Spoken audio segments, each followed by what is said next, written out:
നല്ല കറപ്ഷൻ ഉണ്ട്.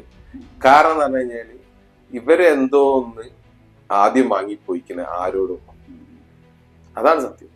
എന്താണ് നമുക്കറിയില്ല. ഇല്ല, എന്തോ വാങ്ങി. കാരണം എന്താണ്, ഓരോ കളികൾ മുഴുവൻ അങ്ങനെയാണ്. എല്ലാ അത്ഭുതമുള്ള കയറ് കണ്ട് വണ്ടിന്റെ അടിയിൽ വണ്ടി കെട്ടിയ കയറ് വണ്ടിയോട് കൂടിയിട്ടുണ്ട് എന്ന് ഈശ്വർ മൽപ്പെ പറയുകയാണെങ്കിൽ പിന്നെ ദ്രുതഗതിയിൽ പണി നടക്കണ്ടേ? അതെ, പിന്നെ ആ ഭാഗത്തേക്ക് പോവാൻ ഞാൻ എന്റെ മനസ്സിനോട് പറഞ്ഞു, ഹാവ് ഇത്രയും കഷ്ടപ്പെട്ടത് ഇന്നത്തേക്ക് സഫലമായി. കാരണം എന്ന് പറഞ്ഞു കഴിഞ്ഞാൽ ഇനി ഇവർക്ക് നിർത്താൻ കഴിയില്ലല്ലോ ഈ തെരച്ചില്. ഇനി അർജുന എടുത്ത് തെരഞ്ഞു വരുമല്ലോ, അത് ഞാൻ ഉറപ്പിച്ചതേ. ഞാൻ അതുവരെ എനിക്ക് എല്ലാ ദിവസവും സംശയം വരെ, പക്ഷെ ഈ കയറോട് കൂടിയിട്ട് ഞാൻ ഉറപ്പിച്ചു ഇനി ഒന്നും ചെയ്യാൻ കഴിയില്ലല്ലോ, ഇനി അവൻ എടുക്കണല്ലോ. അങ്ങനെ നിൽക്കണോടത്തൊന്നും നിൽക്കുക, സ്റ്റോപ്പ്. അതായത് ചില വിഷയങ്ങൾ അങ്ങനെ